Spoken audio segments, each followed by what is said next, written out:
paper! Or at least, well, that seems to be the consensus or the reaction of a lot of people around these parts these days. Now, I just wanted to, good afternoon by the way, I just want to indeed make something basic today. We're going to be baking some bread. Now, we've handled making a pizza dough before. Today we're actually making our homemade bread from scratch. So tomorrow I want to make some nice, lovely soup, some pumpkin soup, and for which I thought, well, why not make some fresh bread? Now we're going to leave this to ferment overnight at pretty chill temperature.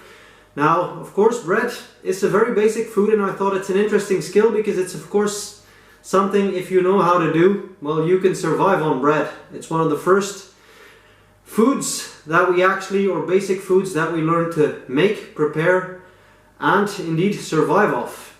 And of course, it's nothing more than, of course, a combination of some flour. What I have in this case is going to be some basic spelt flour and some whole wheat, some tepid water, and of course some yeast. Now in this case I will be using a packet of Active Dry. As I've stated before, if I can, I do like to get fresh cake yeast, but due to, as everywhere, hoarders basically emptying every supermarket shelf that they can find, I could only have what I still have in stock, which is some of this, but it'll work just fine. And of course, as extras, we want to add a little bit of oil, in this case just some olive oil, and a bit of salt for flavor. Now, enough said, let's get baking, guys. We're going to start with, of course, the basis of our bread, which is flour. Again, what I have, it's about half and half spelt and some whole wheat flour. So I measured out about 400 grams roundabout of flour, to which first of all we're going to add about 8 grams of salt. Now I know that that comes to about a good, not too rich, tablespoon of salt. Now what you want to avoid, as everybody is teaching you, that is indeed to let your salt come into direct contact with your yeast. So I do it this way. I just sift in the salt first, and I'll start by adding a little bit of water. Now, any recipe will tell you that there we go, a small loaf of bread, 400 grams of flour, you'll need about 200 mils of water. Again, I do believe in a bit of working touchy-feely, so see what the bread needs and add little by little. I want to add also 1 tablespoon of this case olive oil. There we go. This is to aid with the A, structure, give it a little bit more, and B, to help our bread preserve.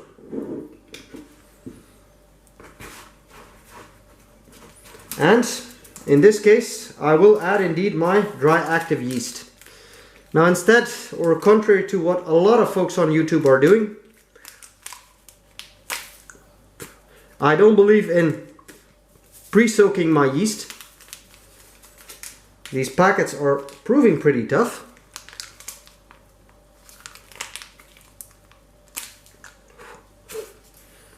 But luckily I still have a good set of teeth on me. So I prefer just to dump it in dry. And believe me, it'll work just fine.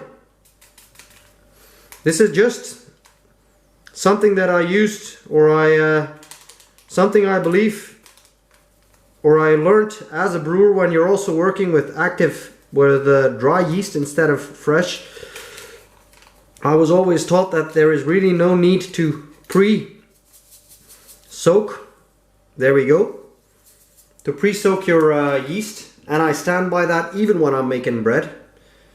So again, I want to be adding a bit of water, and I'm working with the best bread making machine that I can find. These trusty little boys. And the only thing we want to be doing again is adding our washer little by little until everything comes together, and basically, well, your flour no longer sticks to your hands. As you can see, our dough has come together nicely. It no longer sticks to the fingers. And of course we come to the part where we start kneading our bread. Now kneading, this is of course to develop or help develop the gluten structure into our bread. Now, one thing I want to add on, this is of course, as I said, part spelt, part whole wheat. So these are tougher types of flour to work with than when you're making white bread. So we can be here, well, probably for about 10-15 minutes kneading our bread. Also gives me time to add on one thing. Of course, what I started with is, there we go, bread flour. There is a big difference between using or bread flour and what you have here, or what I'm actually using on the countertop to stop the sticking, which is simple all-purpose. All-purpose, well, that's good for cakes, cookies, all that kind of stuff. If you want to be making bread, you need proper bread flour. Now, I'm not going to go all into the entire details of the contents or what makes bread flour more ideal for bread. There's plenty of videos on that. So, but all-purpose flour, you can make bread with it, but texture, structure, taste just won't be the same. So again, I'm probably going to be here for about a good 10-15 minutes before this bread actually starts really coming together. What I would advise, what you can see what I'm using today, it's a shirt, well, or a sweater at least, that my mother once adjusted or adapted for me with short sleeves. So, but use indeed garments when you're mixing up flour by hand or mixing up bread. Use something that does indeed have short sleeves. You're pretty much bound to mess up around your wrists and mess up your clothes.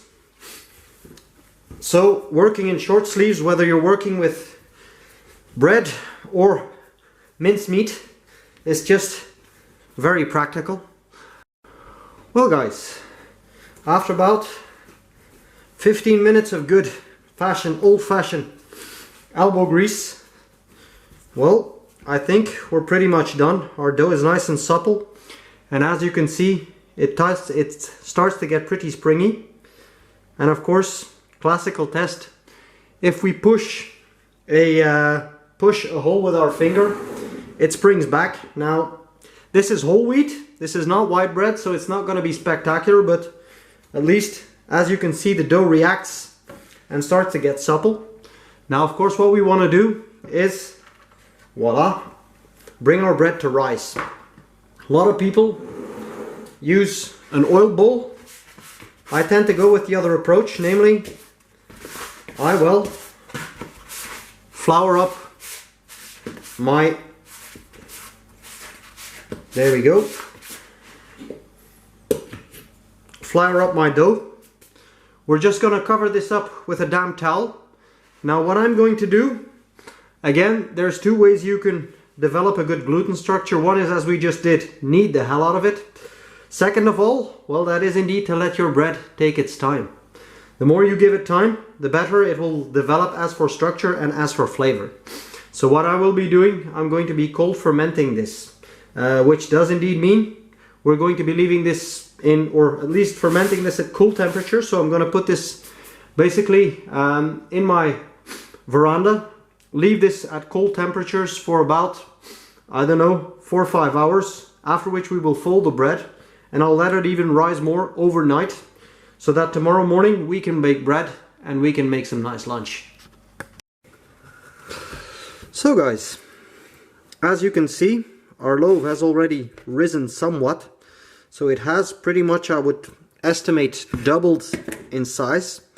And now it's time to, well, form our loaf.